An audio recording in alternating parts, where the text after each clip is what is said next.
અગાઉ રેડોક્સ પ્રક્રિયાની અંદર એસિડિક માધ્યમની અંદર થતી પ્રક્રિયાઓ, બેઝિક માધ્યમની અંદર થતી કેટલીક પ્રક્રિયાઓનો અભ્યાસ કરેલો.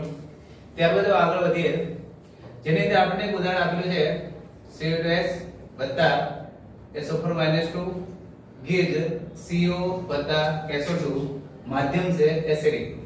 પણ આ પ્રક્રિયાની અંદર અગાઉની જેમ સામાન્ય નિયમને આધારે રેડોક્સ પ્રક્રિયાનું સંતુલન નહીં થાય. જોઈએ તો એક વિશિષ્ટ પ્રકારની પ્રક્રિયા આપેલી છે, કેવી રીતે સંતુલિત થાય એ. પ્રથમ સ્ટેપ, દરેક તત્વોનો ઓક્સિડેશનાંક લખતા તો આપેલ પ્રક્રિયામાં CO2S SO4 2 gives CO SO2. ઓક્સિડેશનાંક લખીએ તો અહીં આપેલું છે તો તમે કોપર સલ્ફાઇડ, પણ કોપરનો ઓક્સિડેશનાંક અહીં આવશે +1, કારણ કે S - 2 કોપર એમાં 2 છે તો એ કોપરનો ઓક્સિડેશનાંક +1. સલ્ફરનો ઓક્સિડેશનાંક આવશે -2. ફરીથી અહીં આપેલું છે SO4 આયન, પણ બીજવાર -2 છે એના આધારે જોજે તો અહીંયા સલ્ફરનો ઓક્સિડેશનાંક +6, અહીંયા સલ્ફર ઓક્સિજન આવશે -2. ત્યારબાદ અહીંયા આપેલું છે CuO, તો અહીંયા કોપર આવશે +2, અહીંયા Cu2 હતું, અહીંયા ખાલી Cu છે એટલે અહીંયા ઓક્સિડેશનાંક +2, ઓક્સિજનનો ઓક્સિડેશનાંક -2. સલ્ફર ડાયોક્સાઇડ આપેલું છે, સલ્ફર ડાયોક્સાઇડમાં સલ્ફરનો ઓક્સિડેશનાંક આવશે +4, કારણ કે ઓક્સિજન -2 એવા બે ઓક્સિજન છે, આથી સલ્ફરનો ઓક્સિડેશનાંક +4 અને ઓક્સિજન -2. ચલો દરેક તત્વોને આપણે ઓક્સિડેશનાંક અહીંયા આપણે લખી દીધા છે. સ્ટેપ 1 અહીંયા પૂર્ણ થશે. સ્ટેપ 2 ની અંદર જે તત્વોના ઓક્સિડેશનાંકમાં ફેરફાર થાય છે તેવા પરમાણુનું માત્ર સંતુલન કરવાનું છે. તો પહેલા આપણે એ જોઈએ કે પ્રથમ સ્ટેપ ની અંદર ઓક્સિડેશનાંકમાં ફેરફાર પામતા હોય એવા તત્વો કયા કયા છે. તો અહીંયા કોપર +1 +2, સલ્ફર +6 +4, પણ સાથે સાથે અહીંયા -2 પણ આવેલું છે તમને. તો સલ્ફર અહીંયા -2 +4 અને સાથે સાથે અહીંયા સામેની બાજુ આપણે તમને +4. તો એનો અર્થ એ કે સલ્ફર અહીંયા બંને પ્રક્રિયા અનુભવે છે. સલ્ફર -2 માંથી +4 બને છે એટલે કે ઓક્સિડેશન પ્રક્રિયા, અને +6 માંથી +4 બને છે એનો અર્થ કે રિડક્શન પ્રક્રિયા. ઓક્સિજનના ઓક્સિડેશનાંકમાં કંઈ ફેરફાર થતો નથી, બરાબર, એટલે ઓક્સિજન અહીંયા પ્રેક્ષક આયન તરીકે વર્તે છે. તો બીજા સ્ટેપની અંદર આપણે સંતુલન કોનું કરવાનું રહેશે? જેના ઓક્સિડેશનાંકમાં ફેરફાર થાય છે. તો ફરીથી હું સમીકરણ લખું જોઉં તો CO2S SO4 2 gives CO SO2. જેના ઓક્સિડેશનાંકમાં ફેરફાર થાય છે એવા તત્વો હું અહીંયા લખું છું. પ્રથમ કોપર +1, સલ્ફર -2, અહીંયા સલ્ફર +6, કોપર +2 અને અહીંયા સલ્ફર +4. ચલો સલ્ફર અહીંયા જોવા જઈએ તો 2 છે, ત્યારે આ બાજુ સલ્ફર 1 છે, કોપર આ બાજુ 2 છે, કોપર આ બાજુ 1 જ છે. તો પહેલી બાબત અહીંયા કોપરના ઓક્સિડેશનાંકમાં ફેરફાર થાય તો કોપરને આપણે પહેલા સંતુલિત કરી દઈએ પરમાણુની દ્રષ્ટિએ. તો આ બાજુ 2 કોપર છે, આ બાજુ 1 કોપર છે, તો કોપરને આપણે 2 વડે ગુણી દઈએ તો કોપરના પરમાણુની સંખ્યા બંને બાજુ સંતુલિત.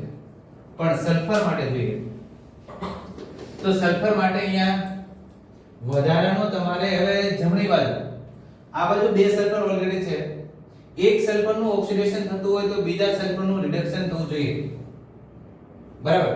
એના આધારે અત્યારે હું મૂકી દઈશ ભાઈ સલ્ફર પરમાણુ 2 છે તો સલ્ફર પરમાણુને આધારે અહીંયા હું મૂકી દઈશ ભાઈ વધારાનું SO2.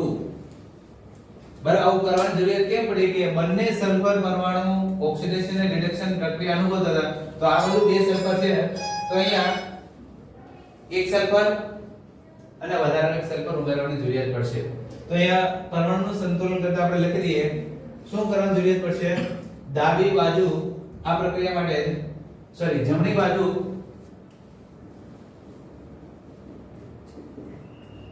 વધુ એક SO2 અણુ ઉમેરતા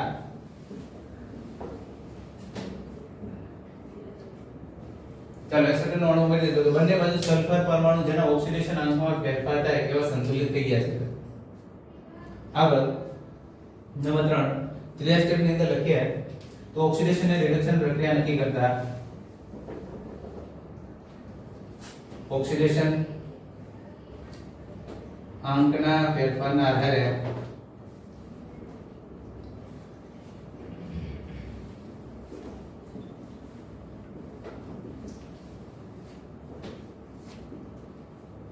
ઓક્સિડેશન અને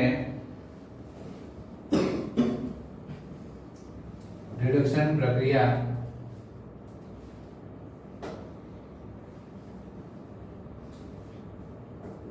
નક્કી કરતા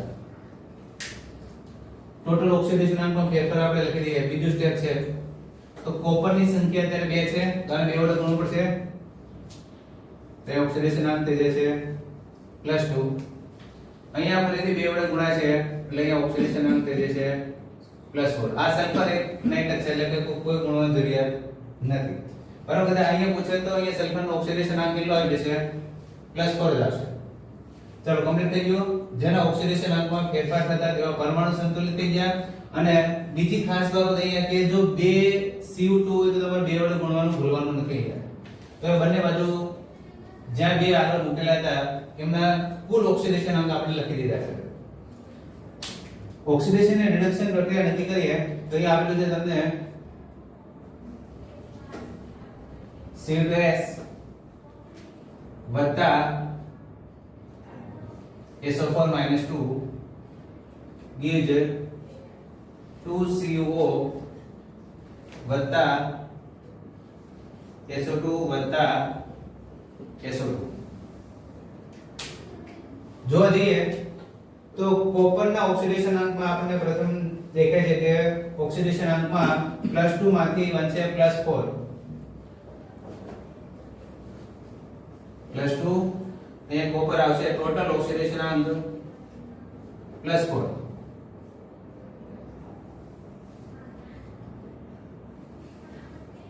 ચાલો કેટલો ફેરફાર આવશે અહીંયા તો +2 માંથી +4 એટલે ઓક્સિડેશન પ્રક્રિયા અને 2 નો વધારો.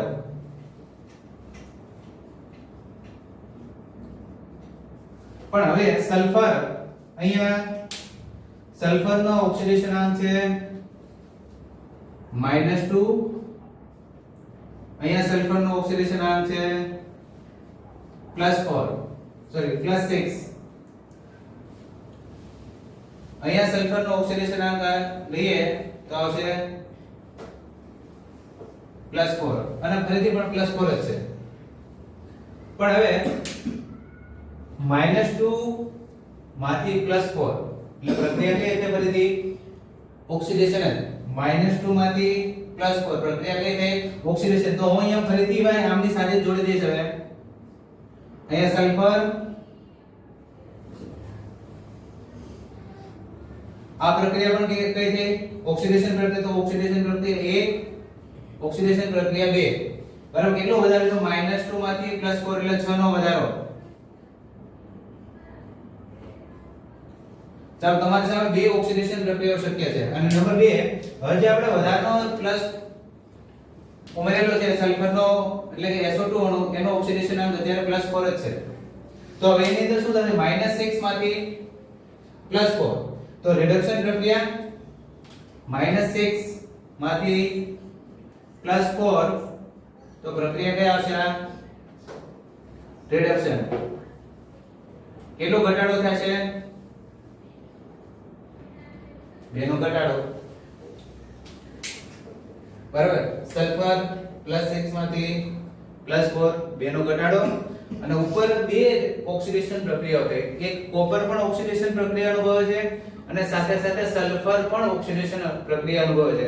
હવે ત્રીજું સ્ટેપ અહીંયા કમ્પ્લીટ થઈ ગયું. ચાલો ઓક્સિડેશન અને રિડક્શન પ્રક્રિયા આપણે નક્કી કરી દીધી. પણ વાત આવશે સ્ટેપ નંબર 4 ની અંદર કે ઓક્સિડેશન પ્રક્રિયાનો ફેરફાર કેટલો છે અને રિડક્શન પ્રક્રિયાનો ફેરફાર કેટલો છે. તો ઓક્સિડેશન પ્રક્રિયાનો ફેરફાર તો બે મળ્યો આપણને, અહીંયા 2 નો વધારો થાય છે અને 6 નો વધારો. તો હવે શું કરવાનું આ બે વખતે? તો અહીંયા તમારે બંનેનો સરવાળો કરી દેવાનો. ટોટલ ઓક્સિડેશન આંકનો વધારો ઓક્સિડેશન પ્રક્રિયાનો કેટલો થઈ જશે? 8 નો. જો તો આ બે પ્રક્રિયા કે છે ઓક્સિડેશન.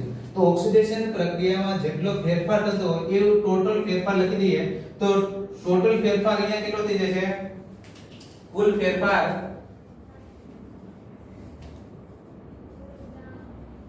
8 નો વધારો.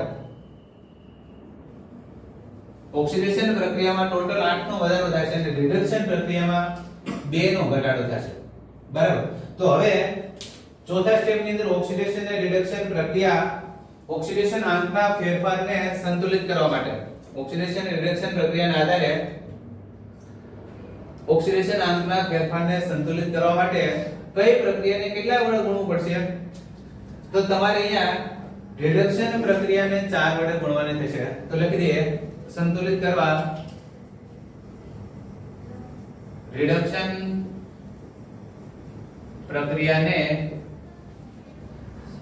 4 વડે ગુણતા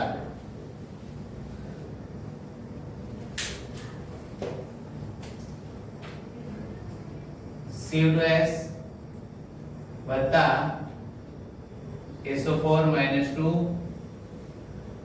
gives 2CO વત્તા SO2 વત્તા SO2. હવે આપણે પ્રક્રિયાની અંદર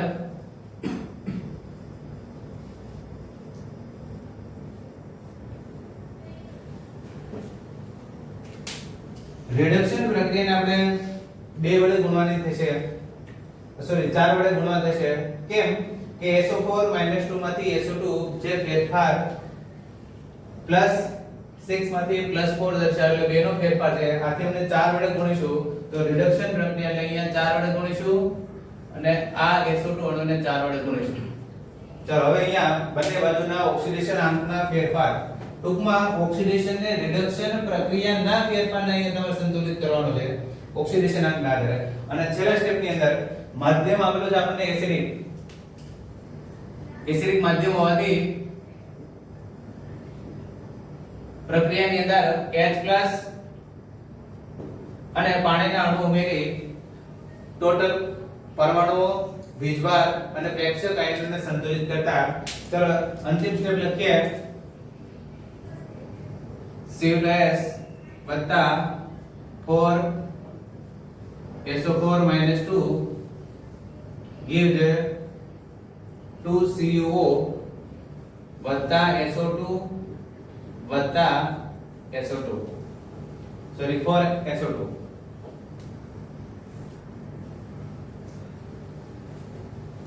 બંને બાજુ વીજભારની જોવા જઈએ તો આ બાજુ વીજભારની સંખ્યા થાય છે -8.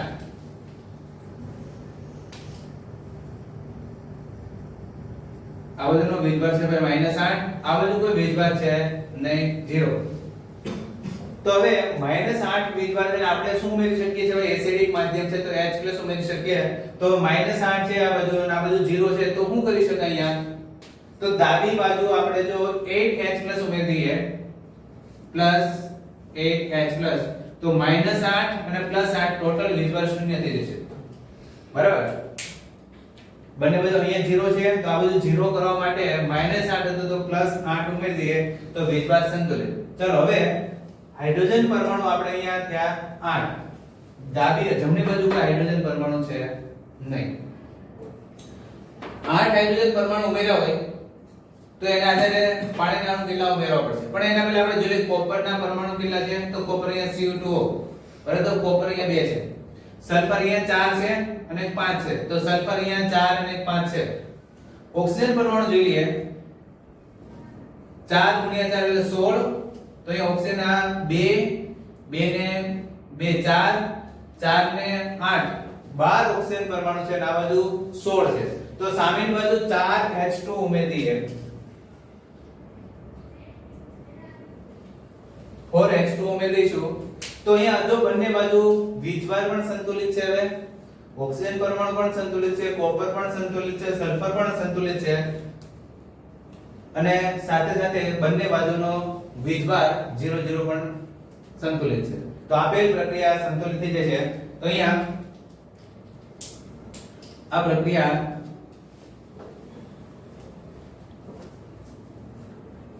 દરેક રીતે સંતુલિત છે.